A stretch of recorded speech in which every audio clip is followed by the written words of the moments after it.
जोहार झारखंड देख रहे हैं आप। आइए करते हैं बुलेटिन की शुरुआत। दिल्ली पुलिस की स्पेशल सेल और एटीएस की गिरफ्त में आए संदिग्ध आतंकी अशहर दानिश के खुलासे से हड़कंप मच गया है। झारखंड में छापेमारी के दौरान भारी मात्रा में विस्फोटक जब्त किया गया। जांच टीम ने दानिश के साथ मिलकर क्राइम सीन भी रिक्रिएट किया और अब दानिश के खतरनाक मंसूबों को डिकोड करने में जांच की टीम जुटी हुई है। इस पूरी खबर को जानिए इस रिपोर्ट के जरिए। आतंकी अशहर ने पूछताछ में उगले राज। झारखंड में मिला तबाही का सामान। पोटेशियम नाइट्रेट किया गया जब्त।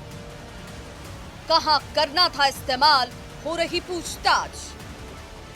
दिल्ली पुलिस के स्पेशल सेल और एटीएस की गिरफ्त में आए संदिग्ध आतंकी अशहर दानिश के खुलासे के बाद झारखंड में हड़कंप मचा है। आईएसआईएस मॉड्यूल के गिरफ्तार संदिग्ध आतंकी अशहर दानिश की निशानदेही पर भारी मात्रा में विस्फोटक सामान जब्त किए गए।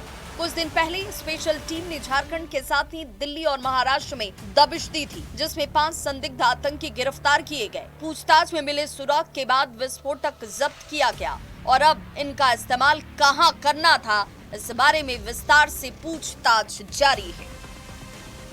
इसी बीच दिल्ली पुलिस की स्पेशल टीम और एटीएस की टीम गिरफ्तार संदिग्ध आतंकी अशहर दानिश को लेकर दिल्ली से रांची पहुंची। जांच एजेंसी ने क्राइम सीन को रिक्रिएट किया। टीम के सदस्य उसे लेकर तबारक लॉज भी पहुंचे, जहां उसके कमरे की छानबीन की गई।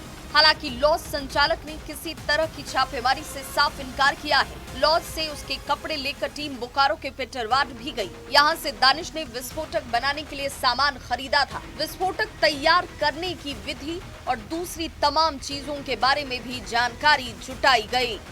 हुआ नहीं, वो आई और वो लड़का का रूम अपना खोला और उसका कपड़ा वगैरह था, लेके चला गया। कोई ऐसा रेड वाइड ये सब कुछ नहीं था, है ना। तो उसका तो प्रक्रिया है, वो तो अपना करेगा ही। लॉज के 15 नंबर कमरे में अशहर जो दानिश है वो रहा करता था और वहाँ पर जो कपड़े थे वो लेकर अशहर दानिश जो है और उसके साथ जो टीम है वो पेटरवार रवाना हुई और पेटरवार में तमाम चीज़ों को रिक्रिएट किया गया। खासतौर से कहाँ से विस्फोटक के लिए सामान खरीदे गए थे, उन तमाम जगहों की जानकारी जो है वो जुटाई गई है। फिलहाल इस पूरे मामले को लेकर दिल्ली स्पेशल टीम जो है वो जुटी हुई है। अब देखना होगा कि इसमें और क्या कुछ खुलासे हो पाते हैं। रांची से न्यूज़ 18 के लिए ओम प्रकाश। और देखिए, दिल्ली से आतंकी दानिश को लेकर दिल्ली स्पेशल सेल की टीम बोकारो के पेटरवार पहुंची और यहां उत्तासारा गांव में दानिश ने जिस महतो बीज भंडार से पोटेशियम नाइट्रेट खरीदी थी उस दुकान पर पहुंची। दानिश ने 1 साल पहले बीज दुकान से करीबन 5 किलो पोटेशियम नाइट्रेट खरीदा था। उत्तासारा गांव दानिश का ननिहाल बताया जा रहा है। दुकान की पहचान और आगे की पूछताछ में मिली जानकारी के अनुसार टीम दानिश को लेकर दिल्ली लौट आई है। लड़का था जो पिछला साल पोटेशियम नाइट्रेट लेके मेरे यहाँ से गया था, उसी के लिए पूछताछ के लिए आए थे। शायद दिल्ली के होगी, हमको कंफर्म पता नहीं है, पर पूछताछ के लिए आए थे। और इस बीच राजधानी रांची से एक बड़ी खबर का रुख कर लेते हैं। फिर एटीएस की रिमांड पर गैंगस्टर मयंक सिंह। एटीएस ने 3 दिनों के रिमांड पर लिया है। मयंक को रामगढ़ जेल से लाया गया एटीएस मुख्यालय। आपको बता दें कि मयंक सिंह को अजरबैजान से प्रत्यर्पण संधि के तहत झारखंड लाया गया था और इससे पहले भी 6 दिनों के रिमांड के दौरान उससे पूछताछ की गई थी। उस दौरान मयंक ने जो बयान दिए, उन बयानों को लेकर एटीएस मयंक से क्रॉस क्वेश्चनिंग करेगी।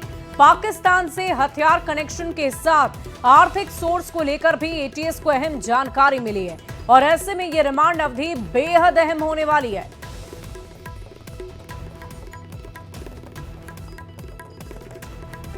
और इधर राजधानी रांची में लगातार हो रही बारिश से बिरसा मुंडा एयरपोर्ट की सुरक्षा पर सवाल खड़े हो गए।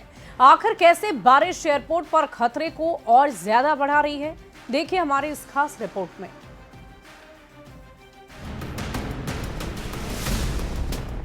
अहमदाबाद विमान हादसा, कभी न भूलने वाला जख्म। आज भी देश के जहन में हादसे की याद ताजा है। इस हादसे ने सुरक्षा को लेकर गंभीर चिंता खड़ी की थी।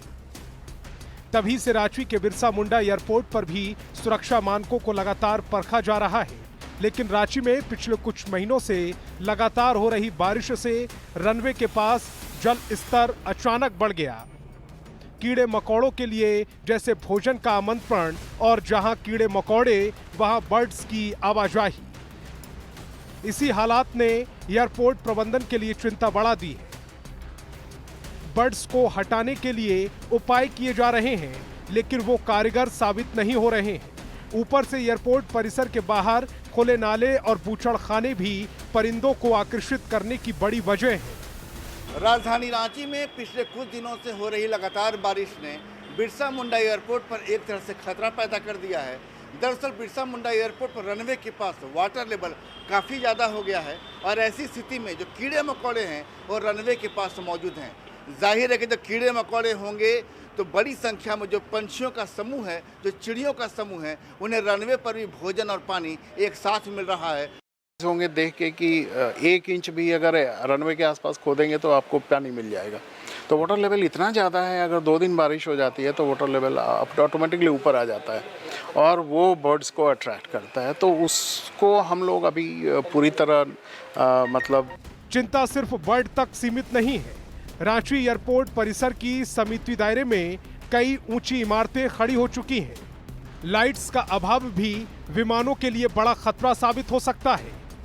एयरपोर्ट प्रबंधन का कहना है कि एयरोडोम इन्वायरमेंट कमेटी की बैठक में निगम आयुक्त और जिला प्रशासन को इस खतरे की जानकारी दी जा चुकी है, लेकिन अब तक कोई ठोस कार्रवाई नहीं हो सकी है।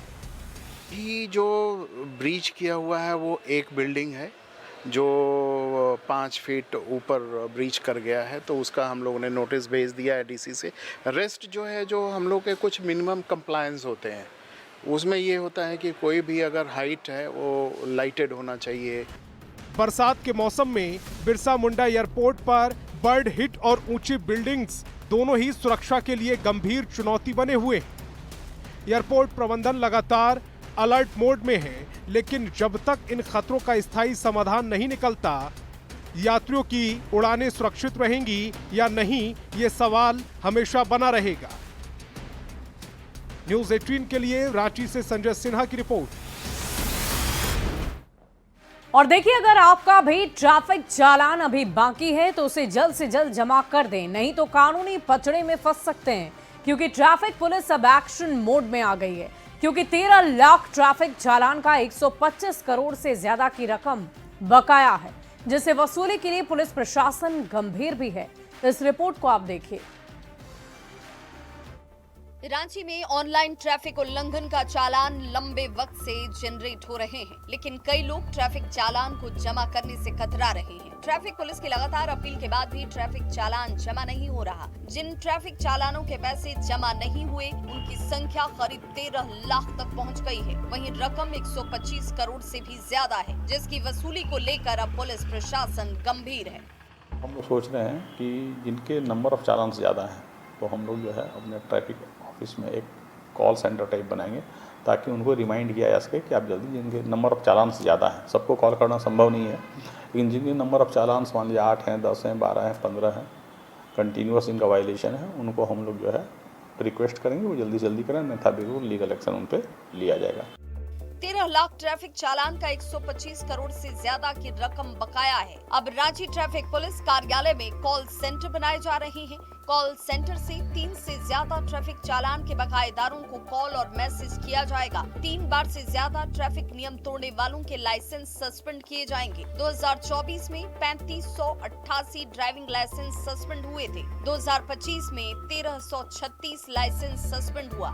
फाइन वगैरह दंड तो लगता ही है, उसके अतिरिक्त उनके लाइसेंस को भी हम लोगों ने सस्पेंड किया है। 2024 की अगर बात करें तो 24 में 3588 टोटल लाइसेंस सस्पेंड किए गए थे। उसी प्रकार अगर इस साल का देखें हम लोग का, तो इस 2025 में लगभग हम लोगों ने 1336 लाइसेंस अभी तक रद्द किया है। रांची की सड़कों पर ऐसे वाहनों की संख्या भी कुछ कम नहीं जो फर्जी नंबर प्लेट लगाकर वाहन चलाते हैं। ऐसे में जो गाड़ी ट्रैफिक का वायलेशन ही नहीं करती, उनके भी चालान जनरेट हो जाते हैं। मिनिस्ट्री ऑफ रोड ट्रांसपोर्ट के वेबसाइट से हालांकि अब लिंक होने की अपील की गई है। हम लोग मिनिस्ट्री ऑफ रोड ट्रांसपोर्ट का एक वेबसाइट है मॉर्थ, उसमें जो है वो ऑनलाइन वेरीफाई हो जाता है कि गाड़ी का ये नंबर सही है या नहीं है। तो हम लोग ट्रांसपोर्ट डिपार्टमेंट के थ्रू उसमें रिक्वेस्ट किए हैं कि उससे अगर हम लिंक हो जाएंगे तो हम लोग को ये आसानी भी होगी कि गलत नंबर का चालान नहीं कटेगा।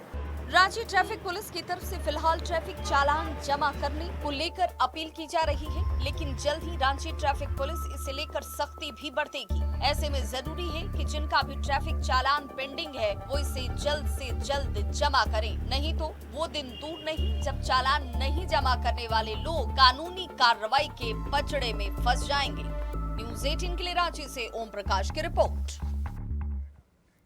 और फिलहाल